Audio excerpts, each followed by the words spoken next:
इतना हमारा बाल क्यों नोचा जा रहा है भाई? हमारी हाजिरी में ट्रांसफार्मर जल रहे हैं, हमारे देखते देखते विधायक और जनप्रतिनिधि हमको गाली दे रहे हैं, सरकार को गाली दे रहे हैं, तो आप कहते हैं कि सब ठीक है।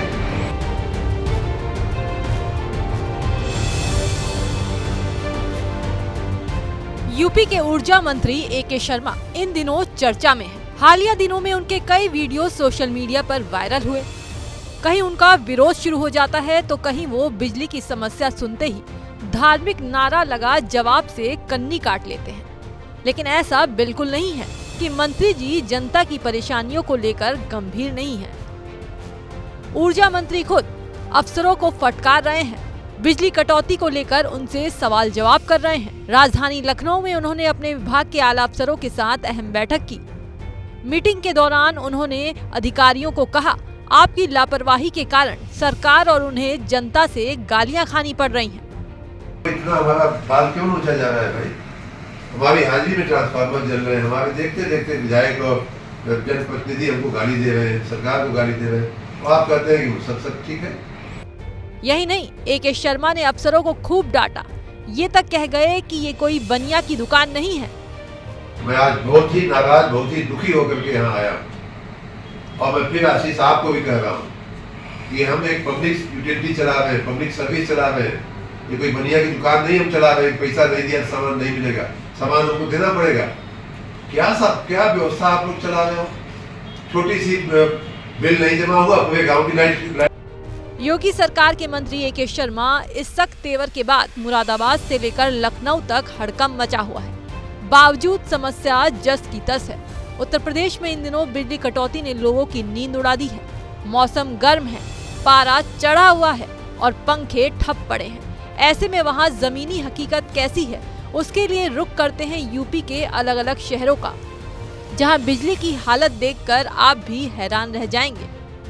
कन्नौज जिले में अघोषित बिजली संकट को लेकर अब आम जनता के साथ साथ सत्ता पक्ष के नेताओं का भी गुस्सा फूटने लगा है। प्रभारी मंत्री के सामने ही भाजपा के जिला अध्यक्ष वीर सिंह भदौरिया ने समीक्षा बैठक के दौरान बिजली समस्या को बताते हुए अधिकारियों पर लापरवाही का आरोप लगा दिया।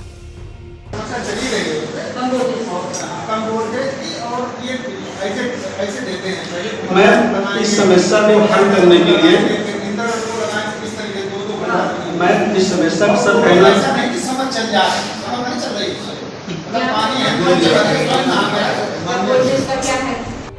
कानपुर शहर बड़ा है लेकिन समस्या और भी बड़ी।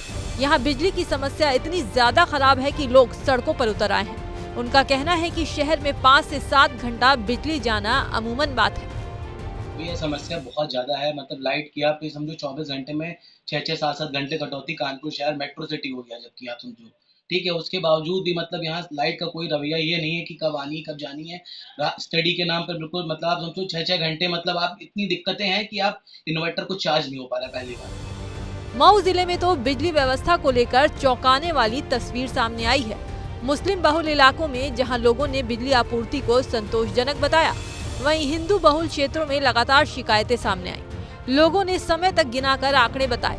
सबसे हैरान करने वाली बात ये रही कि सपा विधायक ने खुद कैमरे पर बिजली विभाग के कर्मचारियों पर 1000 रिश्वत मांगने का आरोप लगा दिया। रात में लाइन कट जा रही है तो जोड़ने के लिए कल रात में एक आदमी रुपया मांग रहा था 1000। एक नीतू नाम का है घोसी में, 12 बजे रात में लाइन कट गई। हमारे कहने पर भी 1000 मांग रहा है। मंत्री शिकायत हुई, मंत्री शिकायत किया आपने? अभी छोटी छोटी शिकायत। भीषण गर्मी के बीच हो रही बिजली कटौती का असर परिषदीय विद्यालयों में भी देखने को मिल रहा है। सीतापुर में छात्र गर्मी के चलते बेहोश हुए जा रहे हैं। स्कूल में पंखा तो है लेकिन बिजली न आने के चलते वो चलता नहीं है। पर बैठे थे और अचानक से चक्कर आया और सर चकराया और भी पड़े। अच्छा, किस क्लास में थे? 8। पंखा नहीं चल रहे थे? चल रहे थे, बहुत कम, बिल्कुल चल ही नहीं। अच्छा, बहुत कम चल रहे थे।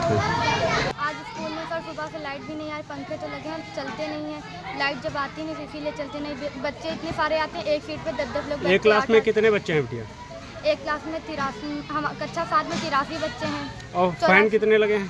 फैन 2 लगे हैं। उन्नाव में तो बिजली कटौती से नाराज ग्रामीणों ने बिछिया उपकेंद्र पर धावा बोल दिया। रात के अंधेरे में कई गांवों के लोग एकजुट होकर उपकेंद्र पहुंचे और हंगामा करने लगे। इस दौरान मौके पर अफरा तफरी का माहौल बना रहा। बात करें गाजीपुर की, तो गाजीपुर में बिजली की कटौती से आम लोग ही नहीं बल्कि अब अधिकारी और उनके कार्यालय भी प्रभावित हो रहे हैं। यहाँ तक कि 2 दिन पहले गाजीपुर का जिला अधिकारी कार्यालय, पुलिस अधीक्षक कार्यालय, कलेक्ट्रेट, मेडिकल कॉलेज के साथ ही तमाम कार्यालय और उस इलाके में आने वाले लोगों को बिजली कटौती की भारी समस्याओं का सामना करना पड़ा। कर्मचारियों की एकदम लापरवाही है, कोई ये फोन नहीं उठाएगा और सरकार की भी इस पर लापरवाही है। सरकार को इस पर विशेष ध्यान देना चाहिए। जो आर्थिक व्यवस्था किसानों की वजह से देश की चलती है, देश एक विकासशील देश से उन्नति प्राप्त करता है तो किसानों और नौजवानों से ही जाता है। इसमें सबसे ज्यादा नुकसान किसानों का हो रहा है। नौजवान बच्चे जो हॉस्पिटल में है, लाइट कट जा रही है, हॉस्पिटल में बच्चे परेशान है, घर पे कोई सो नहीं पाए, घर पे जिसके मरीज है, माँ बाप बूढ़े हैं, वो लोग लाइन से परेशान है, एकदम अस्त व्यस्त हाल है, उमस गर्मी। बिजली कटौती से पीलीभीत शहर के लोग भी बेहाल हैं। 24 घंटे लाइट मिलनी चाहिए, लेकिन यहाँ कई घंटे बिजली गायब रहती है। जनता शिकायत करने के लिए अधिकारी कर्मचारियों को फोन लगाती है तो आरोप है कि कोई फोन नहीं उठाता।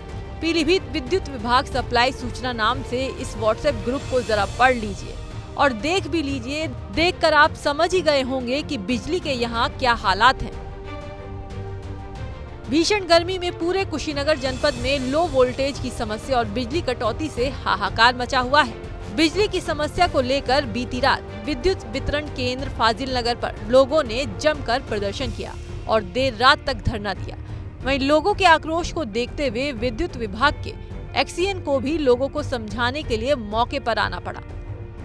देखिए, इस समय तो लो वोल्टेज की समस्या है और पहले तो मुंबई की लोकल ट्रेन के जैसे बिजली आती है जाती है, आती है जाती है, रात भर यही सिलसिला चलता है। और आती भी है तो लो वोल्टेज की इतनी समस्या है कि पंखा डोलता नहीं, रेंगता है। अभी कह लीजिए कि रेंगता है और घर में माँ बहने आलू के जैसे उबल रहे हैं इस भीषण गर्मी में।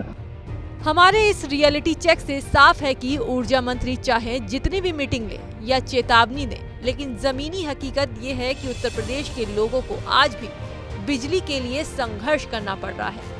सवाल ये है कि क्या ये गर्मी बिना बिजली के ही गुजारनी पड़ेगी? और सबसे बड़ा सवाल, आखिर कब इस समस्या का समाधान निकलेगा?